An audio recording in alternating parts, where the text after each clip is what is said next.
Selamat pagi, salam damai, salam sejahtera bagi kita semua. Perkenalkan, nama saya Hieronymus Yuan Pratama dengan nomor induk mahasiswa 25309-742. Saya adalah mahasiswa PPG dalam jabatan Angkatan Batch 3 tahun 2025 dari LPTK SPKT Santo Fransiskus Assisi Semarang. Pada kesempatan ini saya akan melaksanakan praktik pembelajaran sebagai penilaian uji kinerja. Praktik pembelajaran akan dilaksanakan di SMA Santa Ursula BSD, mata pelajaran Pendidikan Agama Katolik dengan materi Suara Hati, pertemuan kedua di kelas 10. Demikianlah perkenalan saya.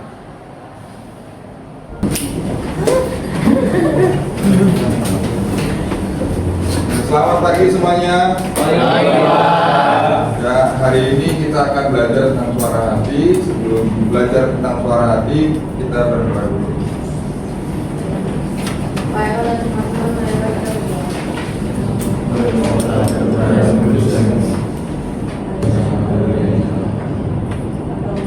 Doakanlah kami, doakanlah kami. Terima kasih Maria sudah memimpin kita dengan doa. Kita lanjutkan, kita semua berdiri untuk mengingat lagi.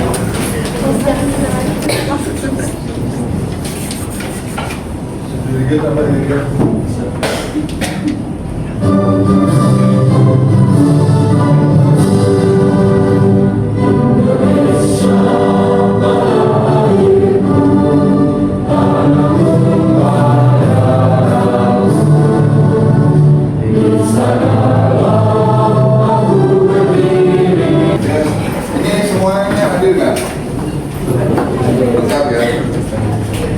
Baik, yang minggu lalu kan pertemuan kita bahas tentang tiga orang ya yang harus diselamatkan. Dokter, terus yang kedua nenek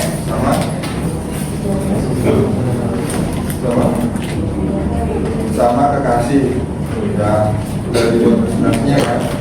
Nah, lalu sekarang kita masuk ke pertemuan kedua. Pertemuan kedua ini lebih jalan lagi. Ya, pertemuan kedua ini kita akan membahas bagaimana sifat suara hati dan fungsinya. Jadi sifatnya seperti apa, cara kerjanya seperti apa. Nanti kamu catat ya yang ada di sini ya. Terus kemudian apakah kamu setuju bahwa suara hati ini adalah suara Allah? Kalau itu bukan suara Allah, mengapa bisa salah? Jawab kenapa?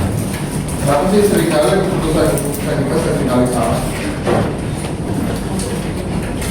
Coba renungin, pernah nggak punya pengalaman bahwa keputusan kita seringkali salah? Berdasarkan pertanyaan-pertanyaan ini, kita akan melihat apa yang akan kita tuliskan pada hari ini, yaitu tentang kamu semua, saya harapkan bisa menganalisis sebuah kasus lewat sebuah video. Yang dianalisis apa sih cara kerja suara hati yang terjadi dalam dirimu dan relasinya dengan kisah dari kisah-kisah suci, yaitu orang Samaria yang baik hati. Ada seorang yang dirampok, lalu ada 3 orang yang lewat dari situ, dan salah satu diantaranya adalah orang Samaria yang akhirnya menolong orang itu. Di situ melihat. Kemudian lewat video yang sama, kamu diminta untuk juga menganalisis penyebab kenapa sih terjadi kekeliruan keputusan lewat suara hati.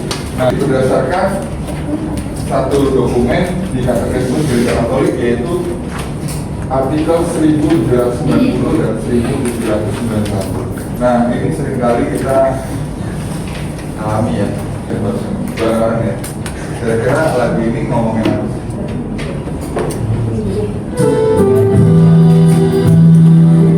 Udah tahu yang ini? Siapa yang ngalamin?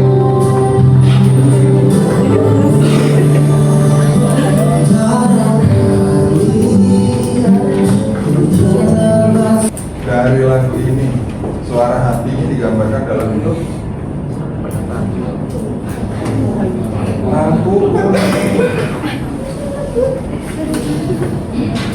Kerjanya suara hati gimana tadi dari lagu? Kasih peringatan supaya berhenti atau pelan-pelan, mulai jegrek. Apa yang terjadi sama orang ini? Digas terus. Apa yang terjadi? Kecewa. Kalau di jalan raya lampu kuning digas bisa kecelakaan. Kalau di sini dalam kuning bahaya, digas udah tahu bahaya masih di jalan. Siapa yang pernah ngalamin ini? Udah gitu masih keras kepala, dicoba lagi, siapa tahu berhasil. Gagal lagi, nangis lagi. Terus marah-marah Tuhan. Tuhan kenapa begini? Padahal Tuhan berkata, hati-hati loh. Nah ini yang kita gali. Kenapa sih kita ada di suatu momen kita tuh ngegas terus? Padahal udah ada peringatan. Apa sih ngegas terus? Masalah kan kalau gitu kan? Nah kita lihat dulu si podcast suara ini. Silakan kita. Sambil dengerin penjelasan saya. Sifat suara hati ada 6 yang saya berhasil teliti, yang berhasil dari banyak sumber saya kumpulin jadi 6. Yang pertama, dia memberikan pertimbangan. Yang kedua, dia memberikan peneguhan dan evaluasi. Yang ketiga, dia objektif normatif. Yang keempat adalah tulus tanpa pamrih. Yang kelima, mendewasakan atau bebas, mengarahkan pada sesuatu yang terbaik, mencoba melihat sebuah hikmah dari sebuah peristiwa. Yang keenam, berlandaskan nilai universal. Nah, yang poin pertama ya, memberikan pertimbangan. Kalau baik, kalau itu sesuatu yang baik, dia akan terus minta digas. Cenderung udah lakuin aja. Tapi kalau tidak, dia akan bilang jangan. Stop. Yang memberikan peneguhan dan evaluasi. Kalau itu sesuatu yang baik dan kamu sudah lakukan, dia akan cenderung akan memuji kamu. Ingat, itu akan muncul. Misalnya, Zelda akhirnya mengikuti suara hatinya untuk tidak mencontek. Nah, ada suara hati langsung bilang gitu, bagus, kamu melakukan yang bagus, yang benar, ditutupin. Nah, kalau guru, misal guru nih, Zelda akhirnya ikut nyontek habis itu ketahuan,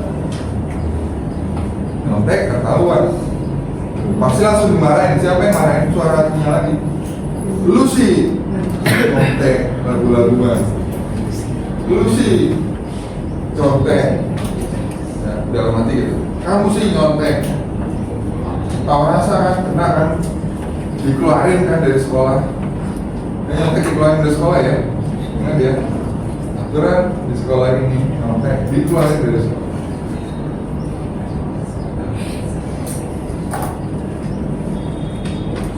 Yang objektif normatif, dia itu sesuai dengan cerminan pertimbangan norma umum di masyarakat. Jika sesuai norma umum di masyarakat, itu dia sesuai dan cocok, maka dia sudah juga muncul dalam suara hatinya. Objektif itu tidak berpihak, sesuai dengan norma masyarakat, sesuai dengan nilai yang ada. Yang berikutnya, tulus dan tanpa pamrih.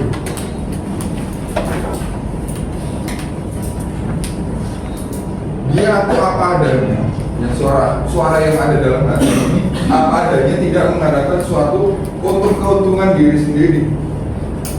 Dia terlalu jujur, terlalu tulus, Tapi kadang kejujuran itu sangat menyakitkan di hati kita. Yang berikutnya mendewasakan di The Best itu melihat sebuah peristiwa itu menjadi sebuah hikmah. Tadi udah disalahin. Nah kalau di The Best ini contohnya gini ya. Saya punya sesuatu yang membuat saya traumatik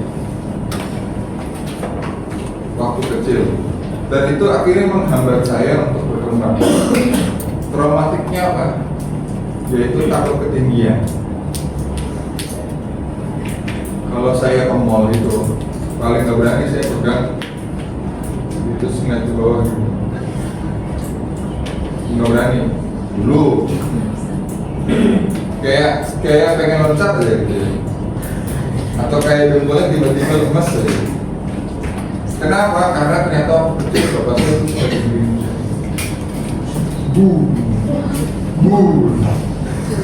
Kan tinggi tuh. Jadi takut. Nah, terus saya, nanti kan kamu pelatihan fisik dan mental kan ya. Nah itu nanti ada rappling. Rapplingnya itu tempatnya ini tiangnya, pinggirnya itu ke bawah lapangan. Baru dari situ kelihatan yang namanya kota Bogor. Jadi kesannya kamu berdiri di situ. Iya. Apa yang terjadi? Pak Aaron yang takut ketinggian disuruh sementara. Pak, kasih contoh anak-anak. Mata lu gitu. Harus berani dong. Katanya jantan, Pak. Ini kuat kok, dijelasin sementara ini kuat. Satu mobil ini diangkat pakai tali ini satu doang, keangkat mobil. Jadi satu ini tuh kuat banget, apalagi cuma ngangkat badan bapak. Aman Pak. Jadi bapak lakuin. Jauh. Nah di sebelah ada anak cowok juga begini, tipis. Tunjukin Pak, biar dia bisa gitu. Wah, ayo Pak Aaron. Masih nggak bisa. Sebentar Pak, nggak bisa kan? Udah kalau takut teriak ya. Saya mindsetnya diubah. Berjuang tuh mengubah traumatik. Aman, ini tali aman. Udah, langsung.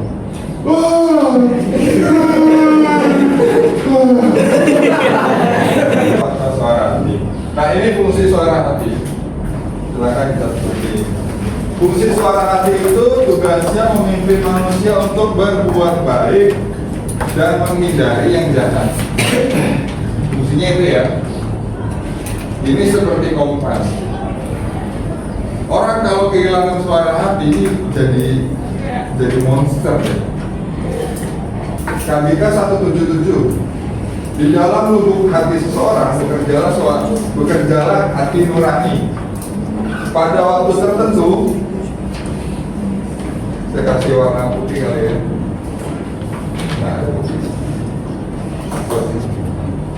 Pada waktu tertentu, ini cara kerjanya ya, berdasarkan KBK. Pada waktu tertentu dia memberi perintah.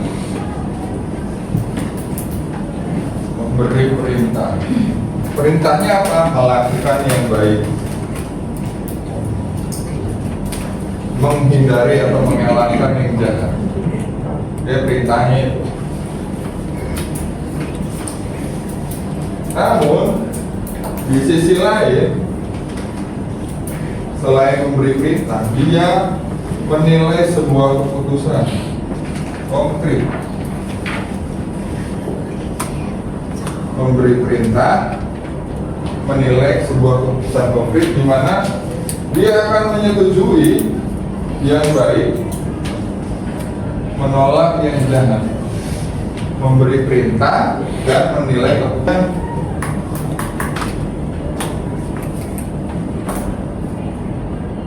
Ia memberi kesaksian.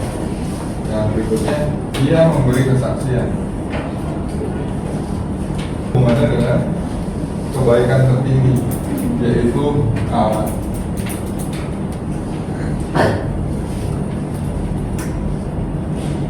Jadi dia menyadari kehadiran Allah di situ.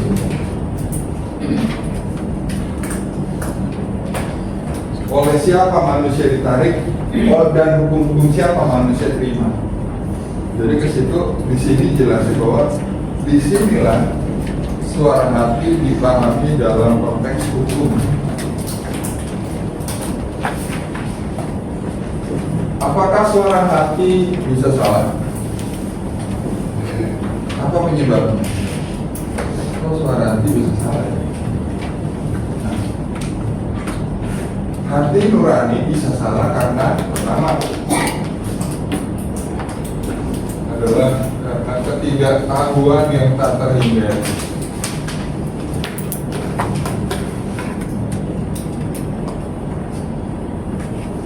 Tapi kalau dari sini orang itu tidak akan disebut bersalah.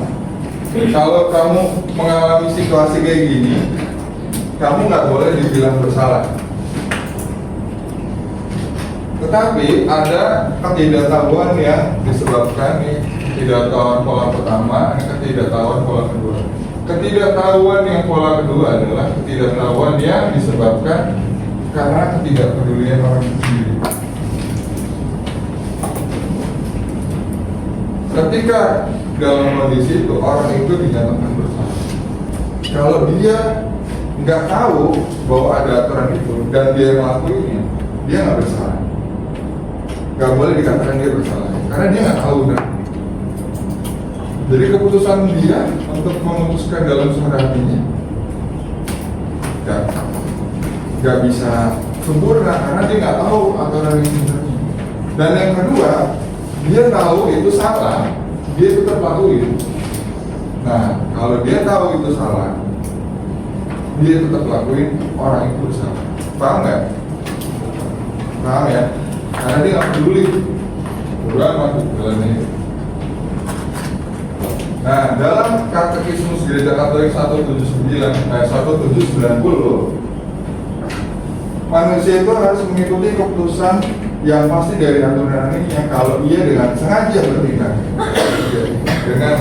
bertindak melawan, ia menghukum dirinya sendiri. Tetapi bahwa karena ketidaktahuan, hati nurani membuat keputusan yang keliru mengenai tindakan yang orang rencanakan.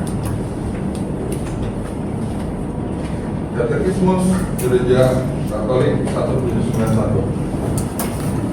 Ya, ini benar-benar ini jelasin, ini nggak tahu. Kalau yang ini ngejelasin bahwa seringkali manusia yang bersangkutan itu sendiri turut menyebabkan ketidaktahuan ini, karena ia tidak peduli mencari apa yang benar serta baik, dan karena kebiasaan berdosa hati nuraninya lambat laun hampir menjadi buta. Saya pakai grup generator. Tahu sini?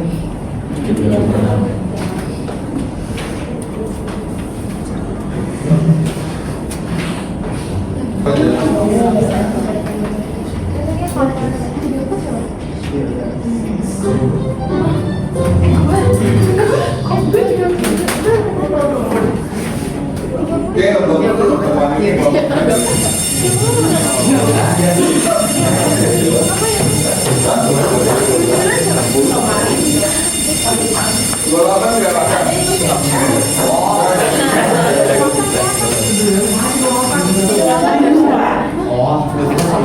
dua ya, tim satu sini, tim dua sini, tiga lagi mana? Oke.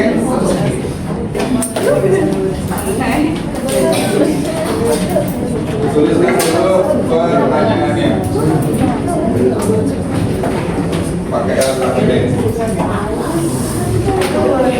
Perasaan apa yang setiap anggota kelompok rasakan? Ya nanti bikin pakai kanva, pakai HP. Hasilnya dikumpul juga. Terus menurut kelompok siapa yang salah? Kenapa? Siapa yang salah? Jadi analisis kelompok. Yang ketiga, jelasin hasil analisis kelompok mengenai relevansi kasus ini dengan isi Katekismus Gereja Katolik 1790, 1791 dan makna kisah orang Samaria yang baik hati. Yang keempat, tolong buatkan klasifikasi fungsi suara hati. Jadi tadi ada berapa? 6 ya. Diklasifikasi dari kasus ini masuknya yang mana? Yang 6 itu. Ya, di situ ya. Apa yang tidak muncul dari 6 tadi? Bukan yang ada, tapi yang tidak muncul dalam 6 sifat khas suara hati tadi.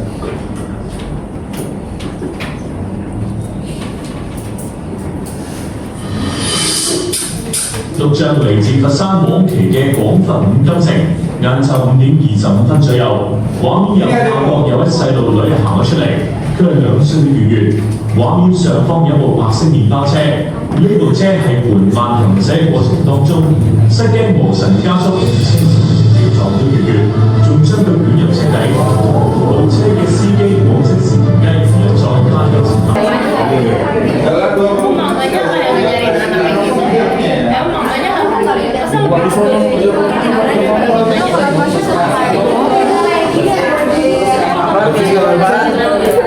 Dulu gitu terus dia nah keluar aja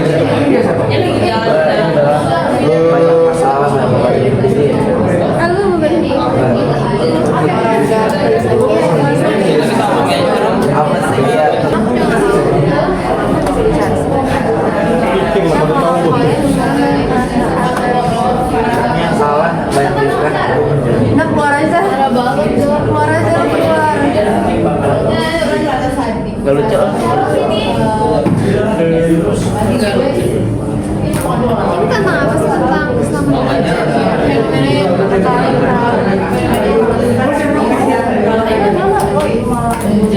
namanya bersalah. Jadi ya ada telepon.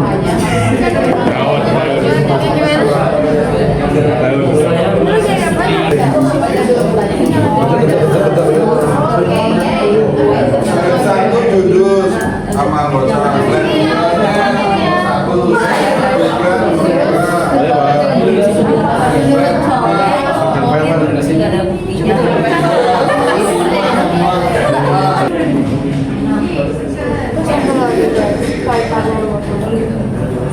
Berarti tuh sepatu kaget kok.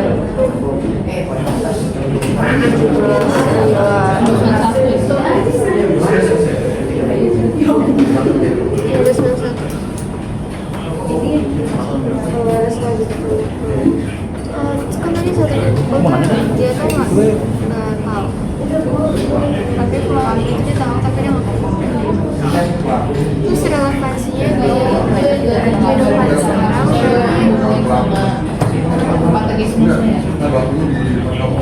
jadi gini sih, banyak orang lebih memilih aman daripada berprestasi. Yang lagi banyak substansi aman investasi. Oke, saya pilih kelompok ya. Nanti kamu melengkapi lagi gitu. Oke, sekarang saya pilih kelompoknya. Silakan dengarkan ya.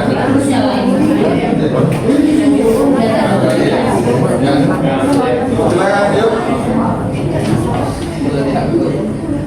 Untuk pertanyaan yang pertama, perasaan apa yang kami alami dan kami rasakan saat menghadapi video tersebut? Kami dominan ya itu adalah perasaan marah, sedih, kasihan dan kecewa. Itu adalah orang yang melewati itu saja.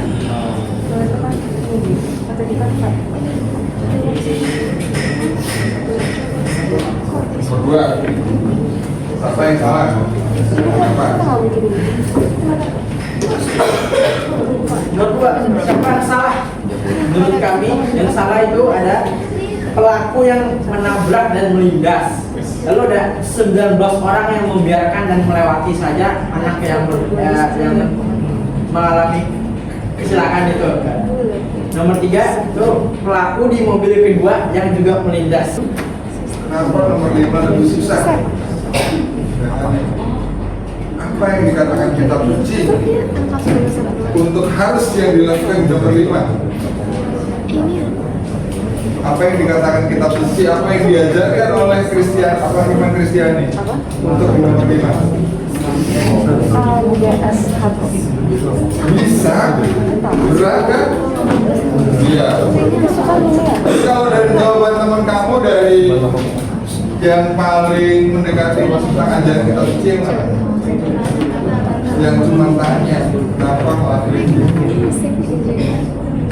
itu yang paling penting. Gue nggak tahu nggak bisa. Kalau kita ngelakuin hal yang sama seperti mereka, kita nggak ada berbeda kan? Kita nggak lagi pakai, kita akan presentasi ke di pertemuan berikut. Masih hal yang sama, ini masih fair kan? Presentasi ini tadi hanya menjadi gambaran sementara, ya. Nah, terima kasih untuk semuanya karena waktu kita sebentar lagi sudah selesai. Jadi kamu bisa gali lagi ya sifat suara hati mana yang tadi tidak muncul. Ya, bisa gali lagi. Terima kasih untuk semuanya karena waktu kita sebentar lagi sudah selesai.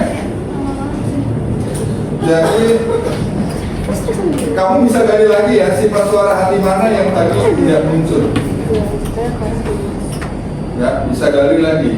Mana lagi selain tadi yang tentang moral, objektif dan normatif? Mana lagi ya? Ya. Nah, sudah tahu kan kenapa kita bisa salah suara hatinya? Nah, kalau bisa salah, apa yang harus dilakukan ya untuk melakukan apa supaya suara hati itu bisa menjadi lebih tajam? Nah, itu nanti akan kita bahas di pertemuan ketiga untuk melatih. Jadi nanti di pertemuan ketiga kamu akan saya latih. Tapi sebelumnya kita bahas ini dulu.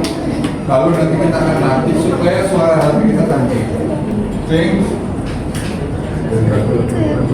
and do the things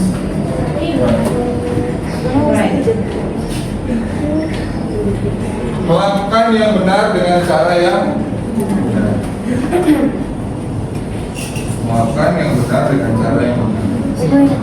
Saya punya pengalaman sedikit waktu saya lagi jalan hujan-hujan naik motor lewat depan perapatan Zodiac mau ke arah Senayan Bintaro maghrib waktu itu ternyata banjir di Jakarta. Ada yang stop laki-laki dalam hati bilang tolong non, itu tolong. Tapi di sisi lain bilang awas, hati-hati begal. Waktu itu zaman begal lewat depan perapatan Zodiac mau ke arah Senayan Bintaro maghrib waktu itu ternyata banjir di Jakarta. Ada yang stop laki-laki dalam hati bilang tolong non, itu tolong. Tapi di sisi lain bilang awas, hati-hati begal. Waktu itu zaman begal gelap, nggak ada siapa-siapa. Itu pas di elang gelap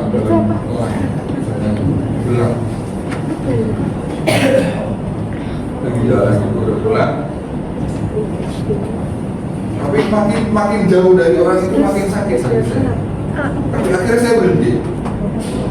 Kalau begal biasanya ada orang-orang di sekitar yang tiba-tiba ngikutin kita atau tiba-tiba menyergap kita. Saya, oh nggak ada. Terus saya tetapkan dalam hati saya, Tuhan, oke saya ikutin apa yang kata bisa lakukan, katakan, saya lakukan. Terus saya balik lagi.